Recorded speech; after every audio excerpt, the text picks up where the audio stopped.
Hello दोस्तों, मैं मनीष चौरसिया और आप देख रहे हैं फैक्ट अफेयर्स।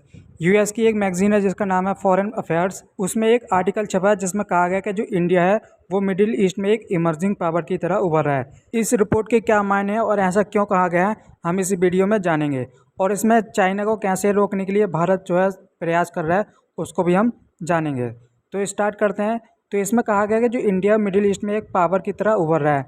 तो इसका मेन रीज़न है कि जो इंडिया और मिडिल ईस्ट है उसमें जो ट्रेड है वो लगातार बढ़ रहा है, जिसकी वजह से जो इंडिया का जो रिलेशन है वो और भी ज़्यादा इम्प्रूव हो रहे हैं इन देशों के साथ। जिसमें हम पहली बात करते हैं यूएई के बारे में। तो जो यूएई है और इंडिया है, इनके बीच में जो रिलेशन है, चाहे वो इकोनॉमिकली हो या पॉलिटिकली हो, बहुत स्ट्रॉन्ग है। यूएई इंडिया का 4 लार्जेस्ट इन्वेस्टर है, यानी जो इंडिया में जो इन्वेस्ट करता है तो जो 4 नंबर पे आता है यूएई इन्वेस्टमेंट के मामले में। यूएई एक ऐसा कंट्री है जिसने अनाउंस करा है कि वो जम्मू कश्मीर में $60 मिलियन को इन्वेस्ट करेगा। अब जो ये इन्वेस्टमेंट होगी वो मॉल में जो वहाँ का इंफ्रास्ट्रक्चर है वहाँ पे डेवलप किया जाएगा। तो ये यूएई ने अनाउंस करा था। उसके बाद हम बात करते हैं सऊदी अरबिया का। तो जो सऊदी अरबिया के प्रिंस थे सलमान, उन्होंने भी अनाउंस करा था कि वो इंडिया में $100 मिलियन जो डॉलर है उसको इन्वेस्ट करेंगे। अब जो इन्वेस्टमेंट होगा वो साइंस टेक की फील्ड में होगा और पेट्रोकेमिकल और जो बेसिक इंफ्रास्ट्रक्चर है उस पर वो इन्वेस्ट करेंगे। तो लेकिन ये जो डील थी वो हुई नहीं है, लेकिन इसका जो प्रोसेस है वो चल रहा था। तो ये अंदाज़ा लगाया जा रहा है कि जो इंडिया में वो ये $100 मिलियन है उसको इन्वेस्ट करेंगे ही। आप सभी को पता है कि जो इंडिया और सऊदी अरबिया उनके बीच के जो रिलेशन है वो काफ़ी लगातार बढ़ता जा रहा है। अब इसका एक रीज़न है कि जो इंडिया है वो सेकंड बायर लार्जेस्ट है, वो सऊदी अरबिया से तेल खरीदता है। इंडिया लगभग 14% अपनी डिमांड का जो ऑयल है वो परचेस करता है सऊदी अरेबिया से। तो इंडिया और जो सऊदी अरेबिया के जो रिलेशन है वो काफ़ी ज़्यादा स्ट्रॉन्ग हो चुके हैं।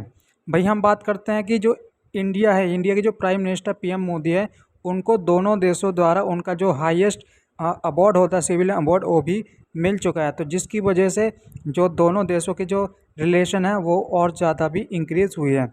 अब इस रिपोर्ट में कहा गया है, मिस्र का भी जिक्र करा है। तो जो अभी प्राइम मिनिस्टर है 2 दिवसीय, इस आर्टिकल में मिस्र की जो विजिट है वो भी हाईलाइट की गई है। इसमें कहा गया कि जो वहाँ के राष्ट्रपति अब्देल फतेह अल सीसी, वो भारत की 3 बार अभी तक यात्रा कर चुके हैं जब से वो वहाँ के जो शासक है बने हैं। और इंडिया को वहाँ का सर्वोच्च नागरिक सम्मान भी मिल चुका है, यानी जो प्राइम मिनिस्टर है उनको। और इंडिया कहीं ना कहीं जो मिस्र है उसको गेट ऑफ यूरोप देखता है, क्योंकि जाने का रास्ता अगर इंडिया को अपना माल भेजना है यूरोप में या अफ्रीका कंट्री में तो उसको वहीं से ही निकलना पड़ेगा। तो इसलिए जो इंडिया है उसके साथ जो रिलेशन है वो स्ट्रॉन्ग कर रहा है, ताकि जो आप आने जाने की कोई प्रॉब्लम ना हो और ताकि जो ट्रेड है वो अच्छे से हो सके दोनों देशों के बीच या फिर यूरोप के साथ ही। हम बात करते हैं कि जो इंडिया है और यूएई के बीच CEPA भी स्टार्ट हुआ था। ये जो कॉन्ट्रैक्ट है वो साइन हुआ था मार्च 2022 में, और लेकिन इसको मई में स्टार्ट किया गया था। तो इसकी जो कॉम्प्रहेंसिव इकोनॉमिक पार्टनरशिप एग्रीमेंट ये 2022 में स्टार्ट किया गया था। इसकी वजह से जो इंडिया और यूएई है उसके बीच लगभग 30% का जो डेवलपमेंट है, व्यापार है, वो बढ़ा है। इसलिए जो इंडिया और यूएई जो रिलेशन है लगातार बढ़ते जा रहा है, इमर्जिंग हो रहे हैं, जिसकी वजह से जो इंडिया है एक इमर्जिंग पावर की तरह सामने आ रहा है मिडिल ईस्ट में। अब इंडिया इसलिए कर रहा है ताकि जो चाइना है उसका जो कंट्रोल है मिडिल ईस्ट पर उसको कम किया जा सके और ज़्यादा से ज़्यादा जो रिलेशन है वो ट्रेड है उसको किया जा सके। यूएसए भी चाहता है कि जो चाइना है और रशिया है जो जिसका जो कंट्रोल है मिडिल ईस्ट पर उसको कम हो, और इंडिया एक तरीके से वहाँ पे कंट्रोल करने की कोशिश करे ताकि जो यूएस है उसको भी फ़ायदा हो। यूएसए को इंडिया से कोई ज़्यादा नुकसान नहीं है, लेकिन अगर चाइना वहाँ पे कंट्रोल करता है तो जो यूएस है उसका जो नियंत्रण है मिडिल ईस्ट से वो कम हो जाएगा, जिसकी वजह से जो यूएस है वो चिंतित है। इसलिए वो इंडिया को सपोर्ट कर रहा है।